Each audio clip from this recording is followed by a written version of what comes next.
क्या अमेरिका का world order अब खत्म हो रहा है? क्या भारत, चीन, रूस और यूरोपीय देश मिलकर एक नया वैश्विक ढांचा बनाने की दिशा में बढ़ रहे हैं?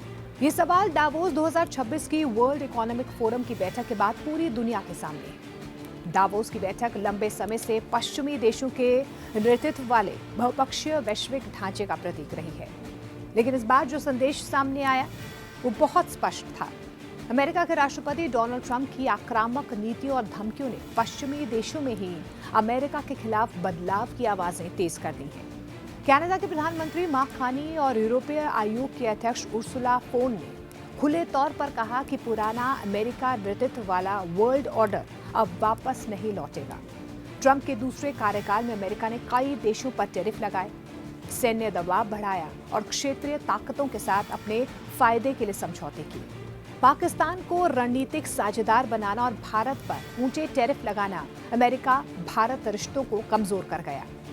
यूरोप और नेटो का भरोसा अमेरिका पर उठ गया और ऐसे वक्त में भारत और यूरोप जैसी शक्तियां एक दूसरे के साथ नई ट्रेड डील और सहयोग की दिशा में कदम बढ़ा रही हैं। ट्रंप ने दावोस में ग्रीनलैंड और बोर्ड ऑफ पीस जैसी पहलों के माध्यम से अपनी ताकत दिखाने की कोशिश की, लेकिन इसमें यूरोप और नेटो के सहयोगियों की भागीदारी नहीं रही। उसकी नीतियों ने उसे परिवार के उस सदस्य की तरह बना दिया है जो अपने फायदे के लिए बार बार दखल अंदाजी करता है और कभी कभी धमकी भी देता है। कनाडा के प्रधानमंत्री मार्क कार्नी ने अपने भाषण में कहा कि ये कोई सामान्य बदलाव का दौर नहीं, बल्कि एक बड़े विध्वंस का समय है। अब मध्यम शक्तियों जैसे भारत, यूरोप, चीन और रूस को साथ मिलकर काम करना होगा। बड़ी शक्तियों की जी हजूरी करने की बजाय रणनीतिक स्वायत्तता और आपसी सहयोग पर आधारित एक तीसरा रास्ता अपनाना होगा। रूस यूक्रेन युद्ध, अमेरिका की आक्रामक नीति और पश्चिमी देशों की प्रतिक्रिया साफ दिखा रही हैं कि पुराना वर्ल्ड ऑर्डर टूट चुका है। लेकिन अब सवाल ये है कि क्या दुनिया एक नए वैश्विक ढांचे की ओर बढ़ रही है जिसमें भारत, चीन और यूरोपीय देश मिलकर अमेरिका के नेतृत्व के बिना नई व्यवस्था बनाएंगे, या फिर अमेरिका अपनी ताकत और दबाव से फिर से वैश्विक प्रभुत्व यहां पर स्थापित करेगा।